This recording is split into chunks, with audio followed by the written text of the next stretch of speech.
नमस्कार बच्चों, स्वागत है आप सभी का सीएल एकेडमी के इस ऑनलाइन प्लेटफॉर्म पर। और अभी हम लोग जनरल पेपर जो आपका हुआ है सैटरडे को 20 तारीख को, उसका सॉल्यूशन मैं कराने वाला हूं। काफी स्टूडेंट्स की डिमांड आती थी कि सर हम लोग सॉल्यूशन नहीं पूछ पाते हैं, टाइम नहीं मिल पाता है और हमें पेपर में काफी क्वेश्चंस में दिक्कतें आती हैं।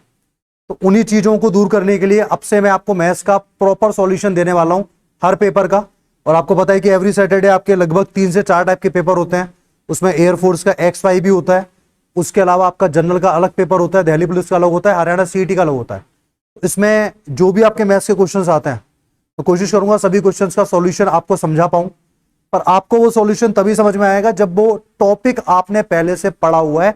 इस बात का भी ध्यान रखिएगा, कुछ स्टूडेंट्स ने मान लीजिए कोई टॉपिक पढ़ा हुआ नहीं है और वो टॉपिक आपके टेस्ट में आ गया और वो टेस्ट में फिर आने के बाद फिर हमें वो टॉपिक समझ नहीं आ पाता है। तो अभी आप सॉल्यूशन देखें, कोई दिक्कत नहीं है। फिर भी आपको लगता है कि सॉल्यूशन देखने के बाद आपको चीजें कम समझ में आई तो आप डायरेक्टली मुझसे मिलकर के वो चीजें मुझसे पूछ सकते हैं। पर आप हर क्वेश्चन का सॉल्यूशन देखना जो आपसे हुआ है या जो आपसे नहीं हुआ। हो सकता है किसी क्वेश्चन में मैं आपको कोई ऐसा शॉर्ट तरीका बता दूं जो आपको पहले से ना पता हो, आपने अपने तरीके से किसी लेंथी तरीके से किया है, तो सॉल्यूशन आपको हर क्वेश्चन का देखना है। ठीक है, तो पहला क्वेश्चन था अपना। क्वेश्चन आप सभी ने पढ़ लिया होगा, जिन्हें नहीं पढ़ा वो हम लोग आपको डेली पेपर खत्म होने के बाद PDF सेंड करते हैं, विद आंसर की भी करते हैं। कभी कभी टाइपिंग में कुछ एरर हो जाती है, उस बात को ज्यादा सीरियसली आपको नहीं लेना है कि सर ये गलती है वो गलती है। हो जाती है, SSC प्री मेंस तक के पेपर्स में गलतियां आती हैं भाई, तो आप उस चीज को एक्सेप्ट करें, कोई बात नहीं, गलती हो गई। आपको तो बस ये सीखना है कि जो आप सैटरडे को पेपर दे रहे हैं उस पेपर में कितना इंप्रूवमेंट आपके अंदर नेक्स्ट पेपर के लिए आ रहा है और क्या क्या आपको नई चीजें मिल रही हैं। फटाफट से देखिए एक बार फर्स्ट क्वेश्चन।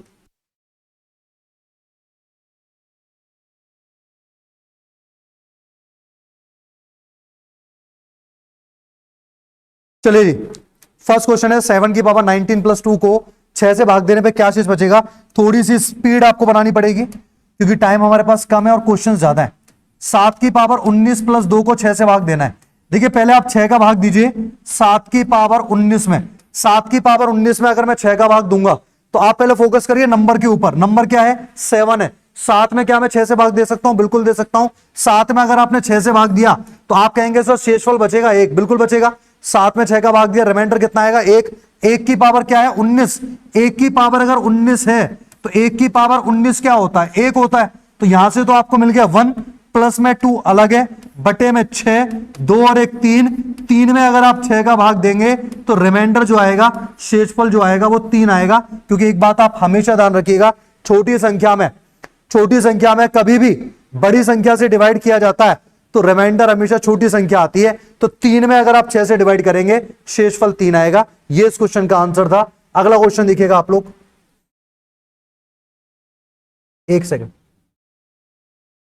फर्स्ट के बाद थर्ड, सेकंड, फिफ्थ, फोर्थ। अच्छा थोड़ा देखो ऑर्डर आगे पीछे हो गया है, कोई बात नहीं, आपका थर्ड क्वेश्चन है।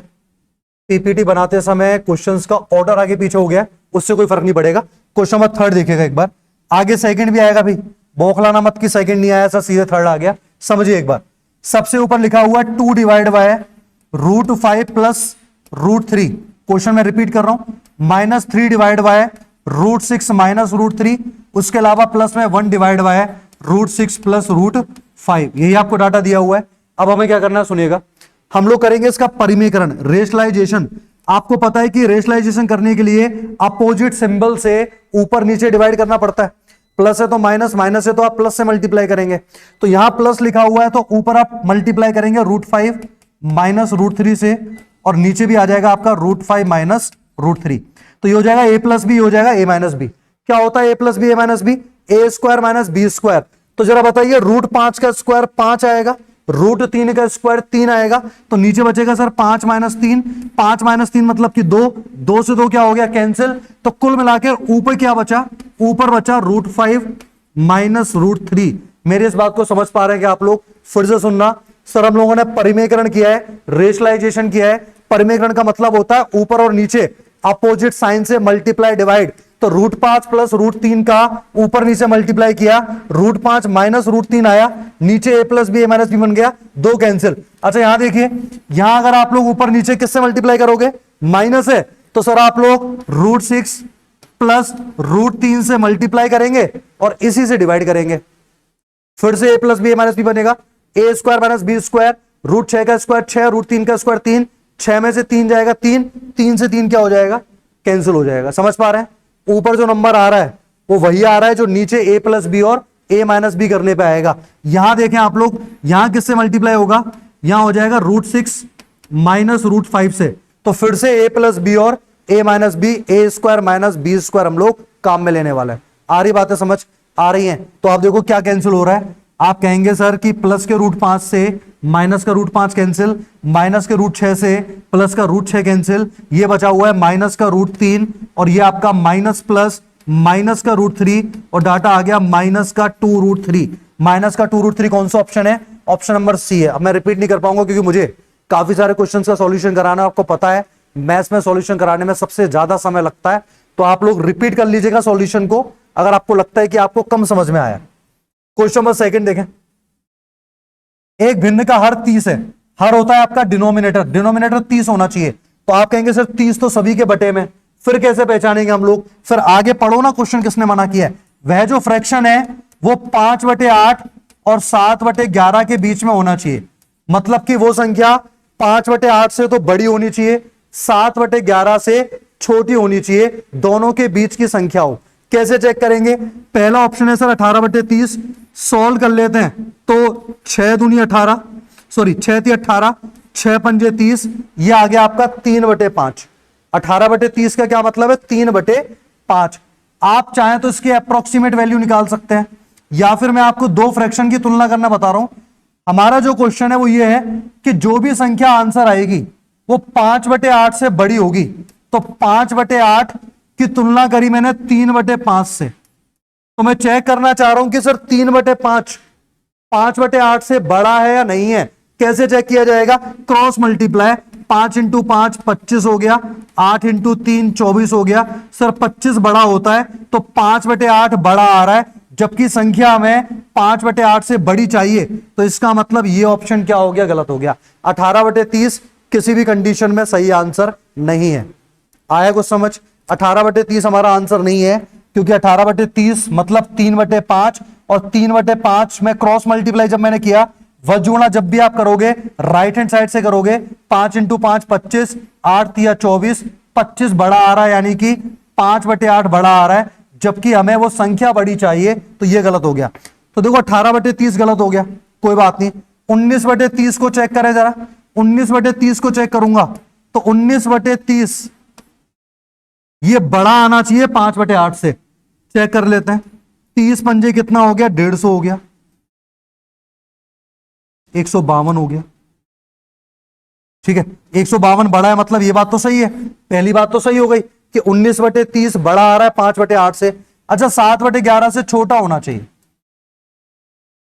7/11 से छोटा होना चाहिए, मतलब 7/11 बड़ा होना चाहिए। 19 × 11 करेंगे, 11 × 9 99, 9 हासिल 9, 209 आ गया।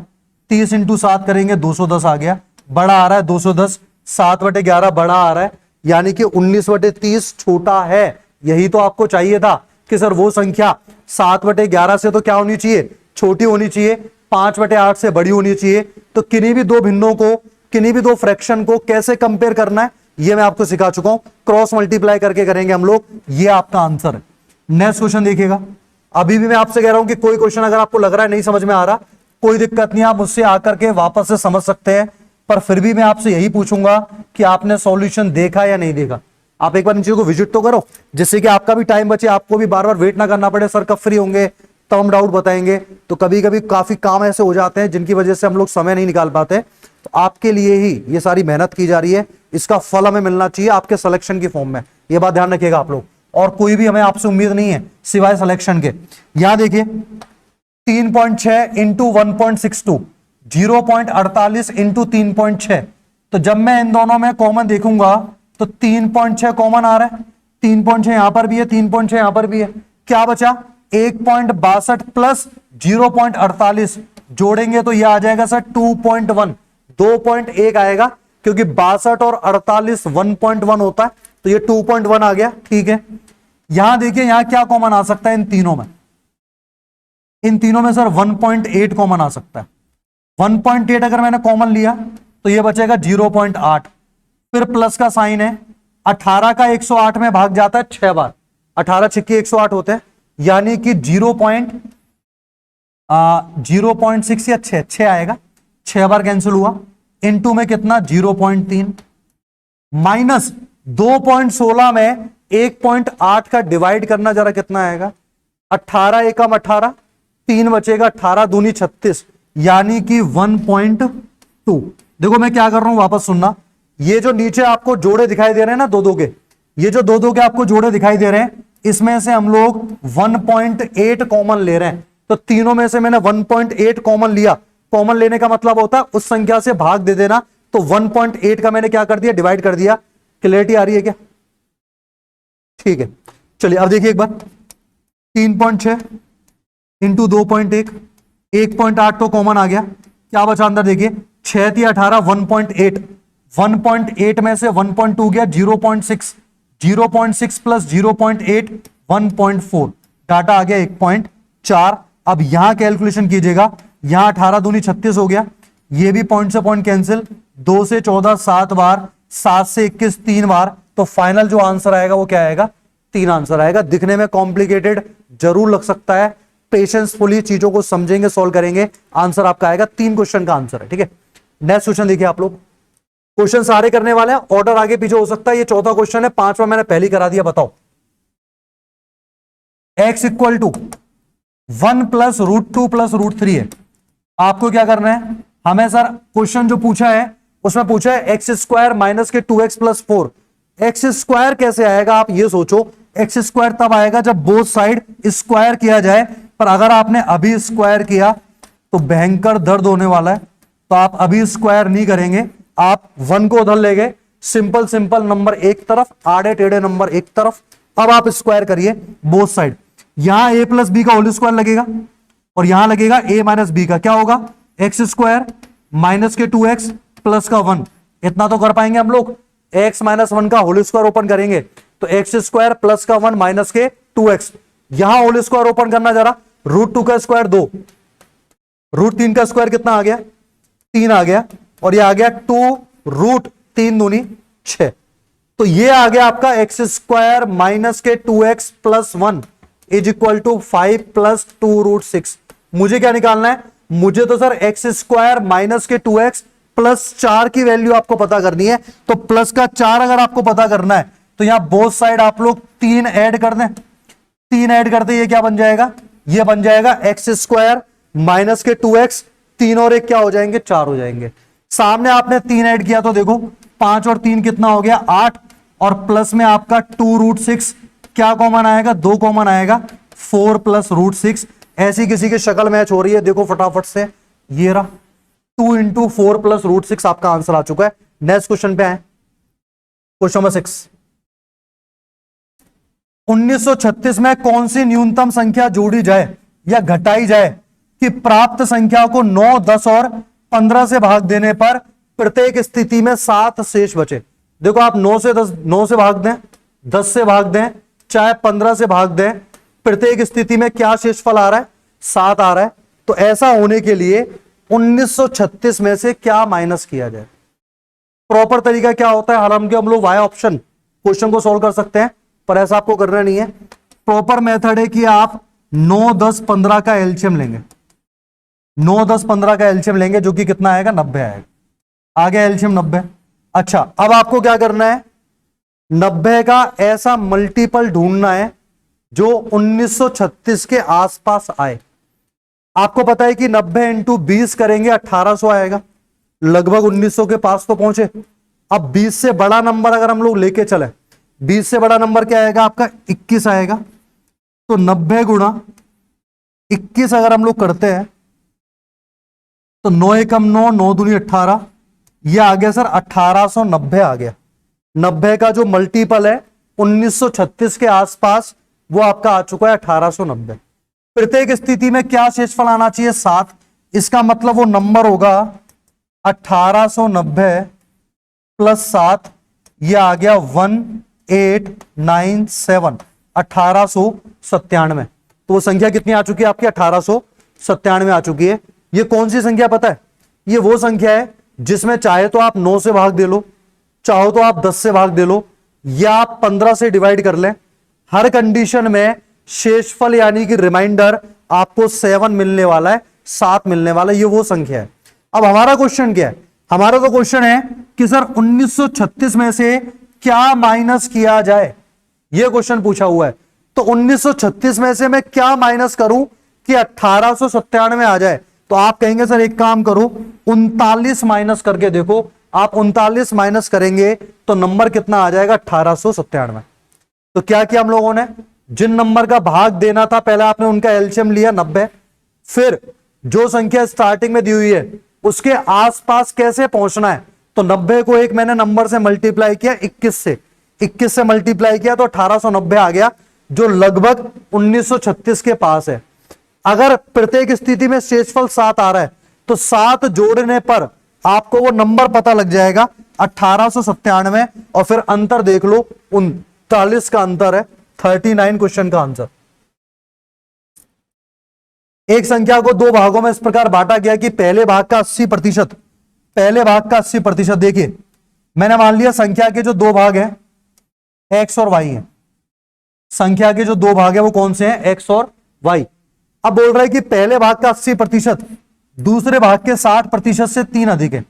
पहले भाग का 80% एक्स इंटू 80/100, दूसरे भाग का कितना प्रतिशत? 60%, वाई गुणा 60/100, इससे कितना अधिक है? 3 अधिक है, मतलब अंतर कितने का दिया हुआ है? 3 का।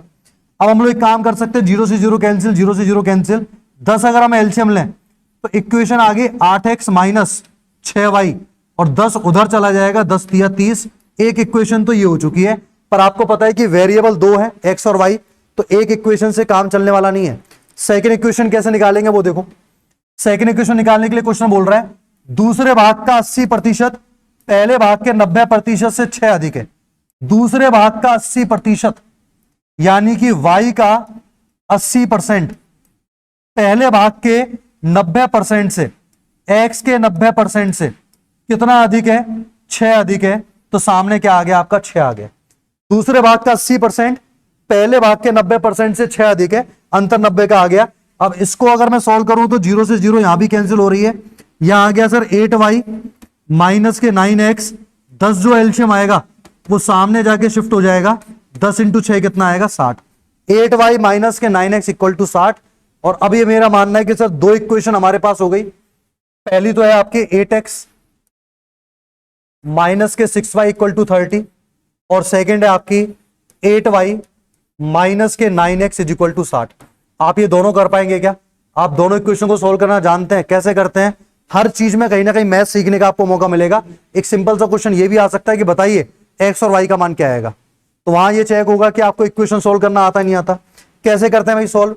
तरीका तो ये होता है कि सर या तो आप एक्स का जो कोफिशिएंट है, कोफिशिएंट का मतलब एक्स के साथ में जो नंबर है, आप या तो इसको सेम बना लो किसी भी तरीके से मल्टीप्लाई करके, या आप वाई के साथ वाले नंबर को सेम बना लो, किसी ना किसी एक को तो सेम बनाना पड़ेगा। चलिए मैं वाई के साथ वाले नंबर को सेम बना लेता हूं। यहां सर वाई के साथ में 6, यहां वाई के साथ में 8 है, 8 और 6 का एलसीएम आता है 24, दोनों को 24 बनाया जा सकता है। तो ऊपर तो मल्टीप्लाई करेंगे आप 4 से, 6 को 24 बनाना है 4 से मल्टीप्लाई, 8 को 24 बनाना है 3 से मल्टीप्लाई। कर देंगे क्या? चलिए कर भी देंगे हम लोग। करने से क्या होगा? ये माइनस के 24y हो जाएगा, ये प्लस के 24y, जोड़ने पर 24y से 24y कैंसिल हो जाएगा। फिर क्या बचेगा? 8 चौक 32x, ये मैं वर्बली कर रहा हूं, आपको वर्बली करना भी है, समझना भी है। 8 into 4 32x, 9 into 3 27x, 27 minus का है, 32 में से 27 गए, 5x बचेंगे। सामने क्या आएगा फिर? 30 इंटू 4 120, 60 इंटू 3 180, 180 और 120 कितने होते हैं? 300 होते हैं। तो सर x का मान क्या आ गया? 60 आ गया। अब केवल x का मान निकालने से तो काम चलेगा नहीं, इसने पूछा है कि संख्या क्या है। संख्या के दो फैक्टर थे x और y, तो x अगर 60 आ गया तो y की वैल्यू निकाल के आप इसमें ऐड कर देंगे। ठीक है, x का मान 60 आ गया तो y की वैल्यू निकालने पर y की वैल्यू कितनी आएगी? किसी भी इक्वेशन में x का मान 60 रख दो। मान लो मैं पहली इक्वेशन में इसमें x की जगह पर 60 रखता हूं, तो 8 6 48 480 हो जाएगा। x की जगह पर क्या रख दिया? 60, 480 हो जाएगा। 30 उधर आके माइनस होगा, 450 बचेगा। सामने 6y है, तो y का मान 6 सत्ते 42, 3 बचा 6 पंजे 30, 75। तो लो सर वैल्यू आ गई, x का मान 60, y का मान 75, दोनों को आपस में ऐड करने पर क्या आएगा, 135 आएगा। सी ऑप्शन आपका आंसर है। थोड़ा सा कैलकुलेटिव क्वेश्चन था, पर आप कर पाएंगे, कोई दिक्कत नहीं है। देखिए, एक व्यक्ति की जो वार्षिक आय है वो 5 लाख से बढ़ जाती है, परंतु उसमें लगने वाला जो इनकम टैक्स है 12% से कम होकर के 10% हो जाता है, तो अब उसे 10,000 रुपए अधिक टैक्स देना पड़ता है। पहले की तुलना में 10,000 रुपए ज्यादा टैक्स देना पड़ रहा है। पूछ रहा है कि बढ़ी हुई इनकम कितनी है। दो तरीके, एक तो एक्स मान करके आप लोग इक्वेशन बनाएंगे, डिफरेंस लेंगे, आपको आंसर मिलेगा। पर मेरा मानना है कि ऐसे क्वेश्चंस एग्जाम में आपको ऑप्शन से करने होते हैं। मैं मान लेता हूं कि बढ़ी हुई इनकम 20 है। अच्छा, बढ़ी हुई इनकम अगर 20 है तो पहले कितनी होगी, 15, क्योंकि इनकम में वृद्धि कितनी की हुई है, 5 लाख की। तो अगर बढ़ी हुई इनकम 20 आ रही है तो पहले वाली इनकम कितनी होगी, 15 होगी। अब देखो, इनका जो टैक्स है उसमें अगर अंतर 10,000 का आ गया तो ये ऑप्शन सही है, वरना गलत है। कैसे पता करेंगे, परसेंटेज दिया हुआ है। पहले मैं टैक्स देता था 12%, पहले मेरी इनकम थी 15, 15 का 12% कितना आएगा, 1.8 आएगा। अब मैं टैक्स दे रहा हूं 10%, 20 का 10% कितना आएगा, 2 आएगा। यानी पहले 1,80,000 टैक्स देना पड़ता था, अब टैक्स देना पड़ रहा है 2 लाख। तो इनमें तो सर अंतर आ रहा है 20,000 का। क्वेश्चन ने अंतर बोला है 10,000 का। अगर 10 की जगह 20 होता तो यह आंसर होता, अभी तो यह आंसर नहीं है। 25 पे आगे बढ़िए, क्योंकि टाइम कम है हमारे पास, थोड़ी सी स्पीड बनानी पड़ेगी। और केवल 1 घंटे अगर आपने स्पीड बना के रख ली ना, अपनी जिंदगी सेट है, सिलेक्शन हो जाएगा। उसके बाद कोई भरोसा आपको आके नहीं बोलेंगे कि बेटा पढ़ लो पढ़ लो, कोई नहीं कहने वाला है, क्योंकि हम लोग पढ़ के अपना सिलेक्शन ले चुके हैं। तो अगर इनकम अब 25 हो गई है तो पहले कितनी होगी, 20। पहले टैक्स था 12%, 20 का 12% आएगा 2.4, ये आपको वर्बली करना आना चाहिए। अच्छा, 25 का 10% कितना आएगा, 2.5। अंतर कितने का आ रहा है, 10,000 का अंतर आ रहा है, 10,000 का अंतर आ रहा है। यही आपका आंसर है। इसी स्पीड से आपको यहां भी पेपर अटेंड करना है, और इसी स्पीड से आपको आगे जितने भी आपके कॉम्पिटिटिव एग्जाम है, चाहे वो दिल्ली पुलिस हो, सीजीएल हो, ग्रुप डी हो, रेलवे का कोई भी एग्जाम है, स्पीड मायने रखती है भैया मैथ्स के अंदर। नॉलेज लेकर के बहुत से लोग घर बैठे हुए हैं आज भी, केवल नॉलेज से सिलेक्शन नहीं होगा। अगला क्वेश्चन देखिए फटाफट से एक बार। नेक्स्ट क्वेश्चन आपका क्वेश्चन नंबर 9। एक व्यक्ति जो है, एक व्यक्ति क्या कर रहा है भैया, व्यक्ति के बारे में सुनो। एक व्यक्ति 5 रुपए में 3 अंडे की दर से खरीदता है। 5 रुपए में 3। इन क्वेश्चंस को जब आप लिखा करें तो ऐसे लिखा करें, रुपए पहले, वस्तुएं बाद में। 5 रुपए में 3 अंडे की दर से अंडे खरीदता है। 12 रुपए में 5 अंडे की दर से उन्हें बेच देता है। 12 रुपए में 5 अंडे की दर से बेच देता है। रुपए पहले, वस्तुएं बाद में। अब देखो एक बार, उसने खरीदे कितने अंडे, सर उसने तो 3 अंडे खरीदे। उसने बेचे कितने अंडे, उसने बेचे सर 5 है। तो आप क्या करेंगे, 3 वाले को 5 से मल्टीप्लाई, 5 वाले को 3 से, यानी कि वस्तुओं की संख्या को पहले आपको सेम बनाना होता है। वस्तुओं की संख्या को पहले आपको सेम बनाना होता है। अंडों की संख्या को सेम बनाएंगे, 3 वाले को 5 से, 5 वाले को 3 से। यह आ जाएगा 25 रुपए में 5 तिया 15 अंडे खरीदे, क्योंकि ये खरीदने की रेट थी। और बेचते समय क्या है भाई, 12 तिया 36 रुपए में 15 अंडों को क्या किया, उसने बेचा।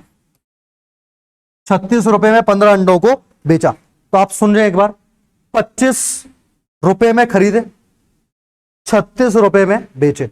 25 में खरीदा, 36 में बेचा, लाभ या हानि? आप कहेंगे सर ये तो प्रॉफिट हो रहा है। कितने रुपए का हो रहा है, 11 रुपए का हो रहा है। अच्छा, 11 रुपए का लाभ कितने अंडों पर है, 15 अंडों पर। तो अगर मैं पूछूं कि 1 रुपए का लाभ कब होगा, आप कहेंगे 15/11 अंडों पर। 1 रुपए का लाभ होगा 15/11 पर। लाभ कितने का होना चाहिए, 143 का। तो अगर आपको 143 रुपए का लाभ चाहिए, तो 143 रुपए का लाभ कब होगा बताओ?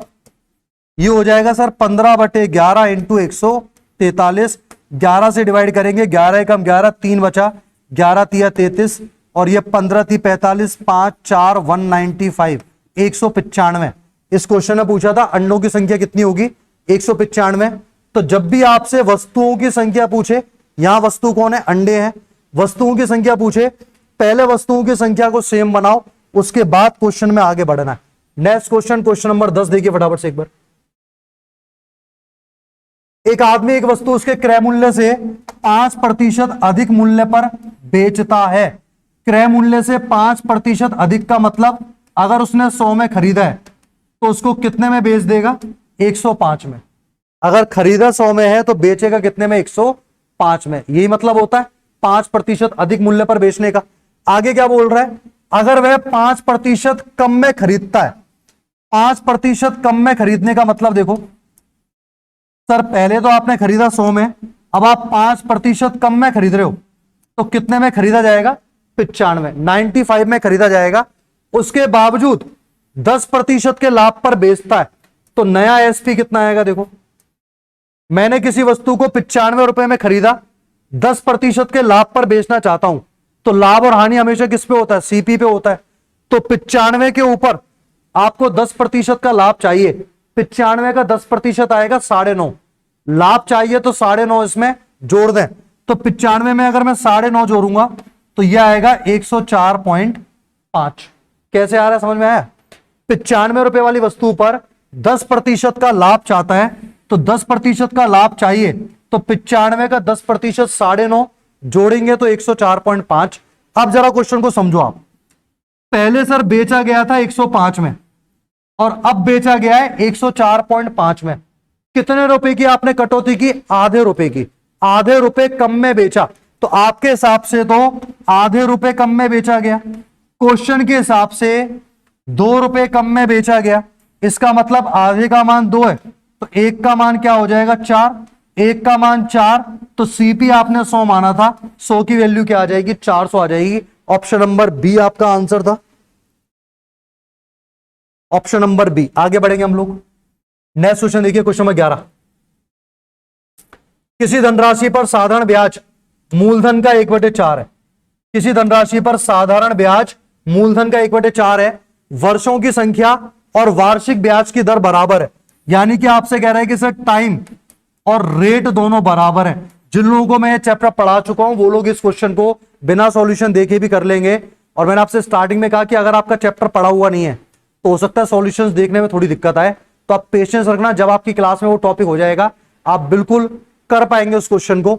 टाइम और रेट जब भी बराबर होता है तो मैंने आपको बताया था कि जो भी डाटा दिया हुआ है उसका वर्गमूल लें और 10 से मल्टीप्लाई कर दें। ऐसा करने से आपको रेट भी पता लग जाएगी और टाइम भी, क्योंकि दोनों बराबर है। तो आपको 1/4 का वर्गमूल लेना है, 10 से गुणा कर देना है। 1/4 का वर्गमूल आएगा 1/2, 10 से मल्टीप्लाई करेंगे। 5% क्वेश्चन का आंसर है option number B. Option number B question का आंसर आएगा भाई। 12वां क्वेश्चन देखिए एक बार। किसी निश्चित धनराशि पर अर्धवार्षिक, देखिए जब भी आपको अर्धवार्षिक मिल जाए तो रेट हमेशा हाफ हो जाती है और टाइम हमेशा क्या हो जाता है? डबल। ये अर्धवार्षिक की कंडीशन है। जब भी किसी क्वेश्चन में अर्धवार्षिक लिखा हुआ है ब्याज की दर आधी हो जाएगी, समय क्या हो जाएगा? दोगुना हो जाएगा। क्या बोल रहा है क्वेश्चन में कि 1 वर्ष के साधारण ब्याज और चक्रवृद्धि ब्याज का अंतर 56 रुपए। मैंने आपसे बोला समय हो जाएगा डबल, तो 1 साल का डबल क्या होता है? 2 साल। 2 साल आ गया। रेट 16% है, आप 16 का आधा काम में लेंगे 8%। ऐसा क्यों कर रहे हैं? क्योंकि एक वर्ड दिया हुआ है हाफ ईयरली, अर्धवार्षिक। तो अब बात सुनिएगा, अगर आपको समय 2 साल दिया हुआ है, रेट अगर 8% है या जो भी है, तो ऐसे केस में 2 साल का जो अंतर होता है, 2 साल के अंतर का फॉर्मूला अभी अभी लेटेस्ट किसी बैच में ये टॉपिक चल रहा है और इसके क्वेश्चंस मैंने अभी भी कराए इसी वीक। तो अंतर जो होता है 2 साल का वो होता है P इंटू R/100 का स्क्वायर। अब आपको क्वेश्चन में अंतर कितना दिया हुआ है? अंतर तो सर हमें 56 दिया हुआ है, अंतर की जगह 56 आ गया। प्रिंसिपल आपको पता नहीं है। रेट कितने परसेंट है? 8/100 और इसका होल स्क्वायर। 4 दूनी 8, 4 से 25 बार कैंसिल होगा तो यह आ गया 56 is equal to principal into 2 का स्क्वायर 4, 25 का स्क्वायर 625, 4 से काटेंगे 14 बार कैंसिल होगा, 625 का मल्टीप्लाई 14 से कर दें, यही प्रिंसिपल है। 8,750 रुपए क्वेश्चन का आंसर आएगा। ठीक है भाई, क्योंकि अगर ये 600 भी होता ना तो 14 इंटू 6 8400 तो वैसे ही हो गया। 84 के आसपास बड़ा जो डाटा है वो 8,750 है। इस क्वेश्चन के थ्रू हमें क्या समझ में आया कि कभी भी आपको 2 साल का अंतर दिया जा रहा है तो 2 साल का अंतर होता है P इंटू R/100 का स्क्वायर। इतनी बातों को अगर आप नोट भी कर लेंगे, आप डेली पेपर का एनालिसिस कर लेंगे उसी से इंप्रूवमेंट आपके अंदर आता चलेगा, और कोई शक्ति आपको मिलने वाली नहीं है जिससे कि आपका एग्जाम में सिलेक्शन हो जाए। आपकी मेहनत ही आपका सिलेक्शन कराने वाली है। देखिए 3400 रुपए को ABCD में इस प्रकार बांटा गया कि A और B, देखो A और B का जो रेशो है 2:3 है। B और C का क्या रेशो है? B और C का रेशो है आपका 4:3, और C और D का क्या रेशो है? 2:3। C और D का जो रेशो है वो आपका 2:3 है। यही चीजें हैं।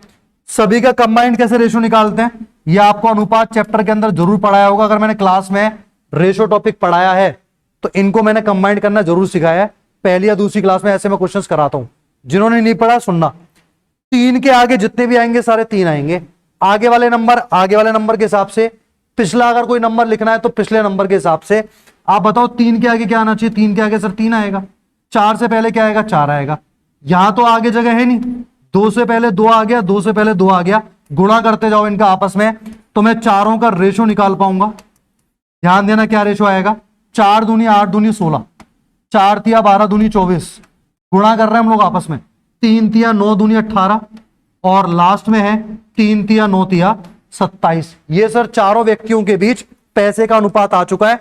अब मेरे हिसाब से क्वेश्चन आप लोग कर पाएंगे। क्वेश्चन क्या है? बी और डी के हिस्सों का योग, बी और डी के हिस्सों का योग। बी कितना कमा रहा है? 24। डी कितना कमा रहा है? 27। 27 और 24 कितने होंगे आपके? 51 होंगे। तो अंतर पूछा, योग पूछा, योग पूछा है 51 बटे में टोटल अनुपातों का योग। टोटल अनुपातों का योग कितना आएगा? 51 तो अब तक आ चुका है। 16 और 18 कितने होंगे? 34। 34 और 51 करेंगे तो भैया आपके 85 आएगा, और कुल राशि आपकी 3400 है। बस यही आंसर है। 17 दूनी 34, 17 पंजे 85, 5 से 40 बार गुणा करेंगे तो 2040। ये कैलकुलेशन आप भी कर सकते हो अगर आपको रेशो पता है तो। बाकी चीजें आप करना जानते हैं। देख लें एक बार, 2040 क्वेश्चन का आंसर है। आराम से पॉज कीजिएगा सेशन को, कोई दिक्कत नहीं है। रिपीट कीजिएगा जब तक आपको क्वेश्चन समझ ना आ जाए, तब तक आप क्वेश्चन का सॉल्यूशन देखते रहें। 14 नंबर क्वेश्चन देखें। ये जिन बैचेस में मैं आपको मिक्सचर एलिगेशन पढ़ा रहा हूं, उन्होंने अगर ये अब भी क्वेश्चन नहीं किया ना, तो कभी जिंदगी में क्वेश्चन आपसे नहीं होना, क्योंकि इसके बारे में बहुत अच्छे से मैं आपको जानकारी दे चुका हूं। कैसे? इन क्वेश्चंस में क्या फॉर्मूला काम में लेते हैं हम लोग? फाइनल क्वांटिटी बटे इनिशियल क्वांटिटी बराबर 1 माइनस एक्स अपॉन वाई की होल पावर एन। अब समझना एक बार, ये एफ क्यू का क्या मतलब है? एफ क्यू का मतलब है अंतिम मात्रा, फाइनल क्वांटिटी। आई क्यू का क्या मतलब है? आरंभिक मात्रा, इनिशियल क्वांटिटी। तो आप तो ये देखिए, शुरुआत में कौन था? शुरुआत में एथेनॉल था, तो प्रारंभिक और अंतिम मात्रा भी एथेनॉल की ही आने वाली है। अच्छा, ये तो चलो हम लोग निकाल लेंगे, रेशो तो आ जाएगा। एक्स का क्या मतलब है? एक्स का मतलब है जितना आपने क्वांटिटी निकाली है। आपने कितने लीटर क्वांटिटी निकाली है? 20, तो एक्स का मान 20 हो गया। अच्छा, वापस वाई का क्या मतलब है? वाई का मतलब है कि शुरुआत में जो आपको मात्रा दी जा रही है, और शुरुआत में क्या मात्रा है आपकी? 80 है।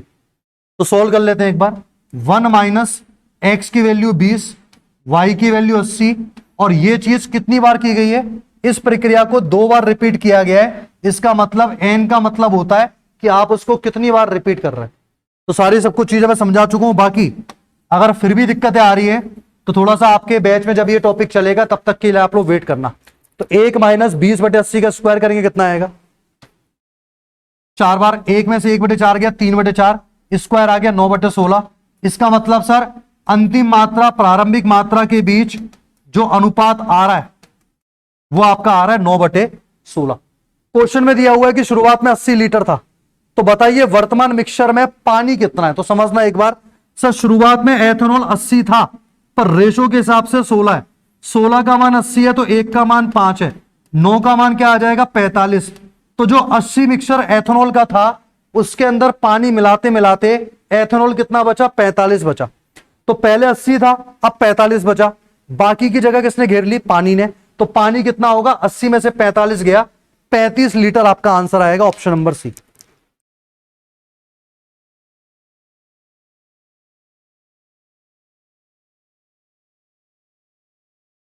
चले भाई, 14 नंबर क्वेश्चन हो गया। आगे देखें आप लोग। 15, थोड़ी सी स्पीड बढ़ाए अपनी। देखो ए और सी मिलकर किसी काम को जितने समय में खत्म करते हैं, बी उसके 3 गुने समय में काम को खत्म कर सकता है।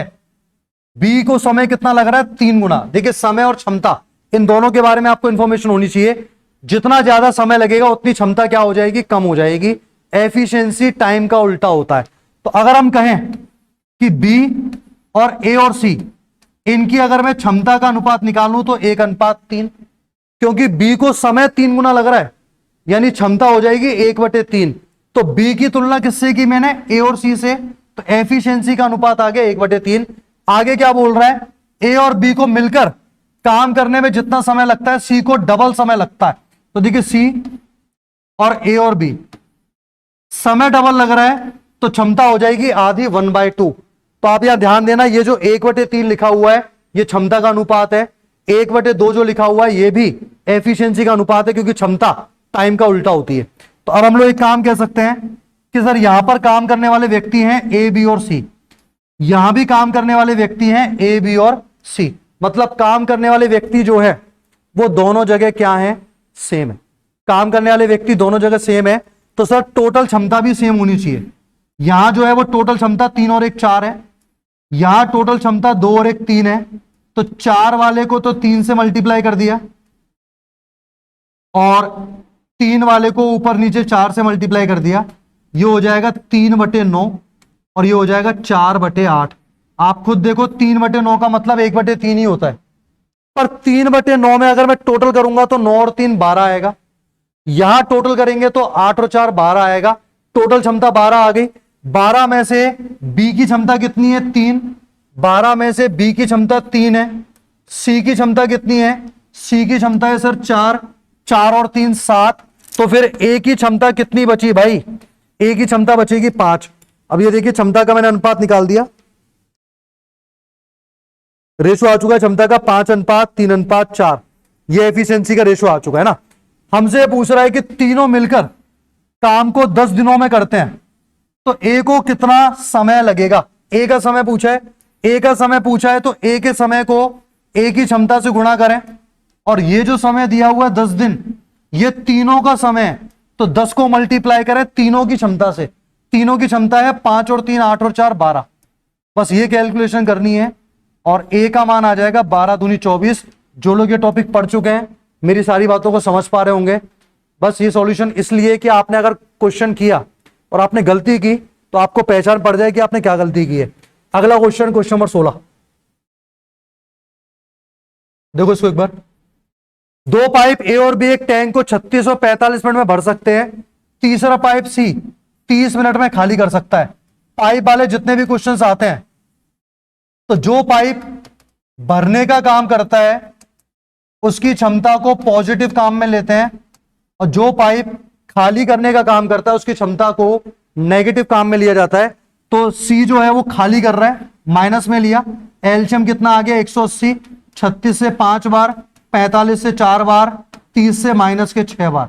5 और 4 9, 9 में से 6 गया, क्या बचा? 3। तो ये जो मैंने निकाला है 5 4 6, ये तीनों की क्षमता है। हमसे बोल रहा है कि ए और बी को 7 मिनट तक खोला गया, तो ए और बी को अगर मैं 7 मिनट तक चला रहा हूं तो 5 और 4 9 होता है। दोनों अगर काम करेंगे तो 9 की क्षमता से काम करेंगे 7 मिनट तक।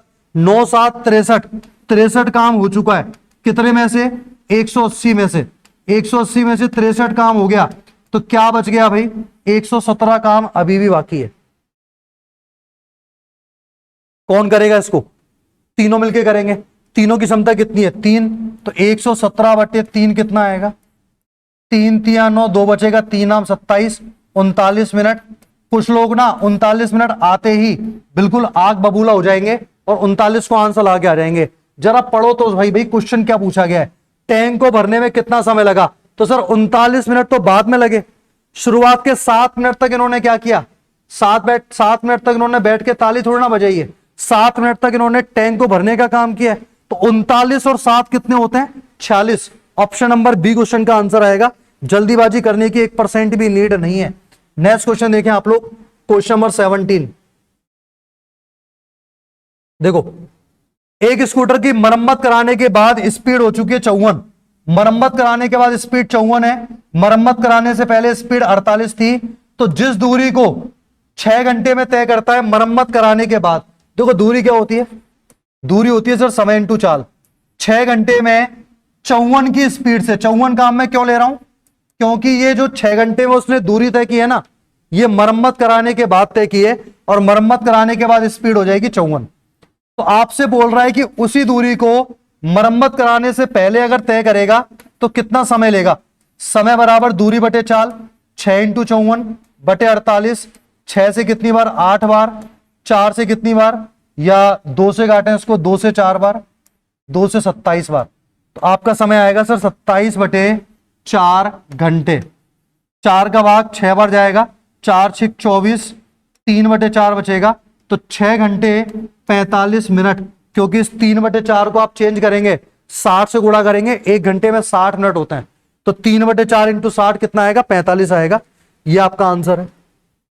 18 क्वेश्चन देखिए।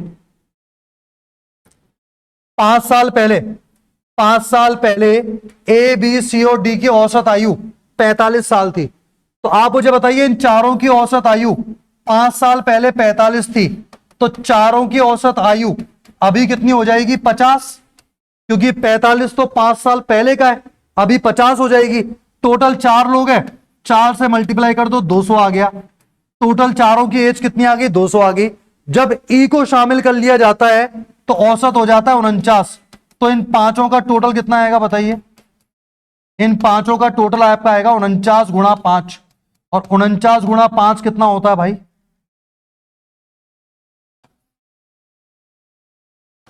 245। 245, एक सेकंड होल्ड कीजिएगा भाई। 245 और 245 में से आप 200 माइनस करेंगे, 45 क्वेश्चन का आंसर आएगा 45। चलिए कोई बात नहीं, अभी थोड़ा टाइम कम है। 18 क्वेश्चंस का हमने एनालिसिस देखा। आगे आप सेशन देखेंगे, आप ऐप पर सर्च करेंगे तो अभी दिल्ली पुलिस कांस्टेबल का भी आपको एनालिसिस मिलेगा। उसी के अंदर में इसी के जो बचे हुए क्वेश्चंस हैं उनका मैं आपको एनालिसिस करा दूंगा। तो आगे भी हर सैटरडे का आपको एनालिसिस मिलता रहेगा। फिर भी किसी क्वेश्चन में डाउट है आप बिल्कुल पूछ सकते हैं। यहां सॉल्यूशन में इसलिए नहीं दे रहा कि मैं आपको अलग से डाउट नहीं बताऊंगा, वहां सबके लिए टाइम नहीं मिल पाता, तो उस केस में आप लोगों का टाइम वेस्ट ना हो, इसलिए सॉल्यूशंस आपको दिए जा रहे हैं। Thank you so much.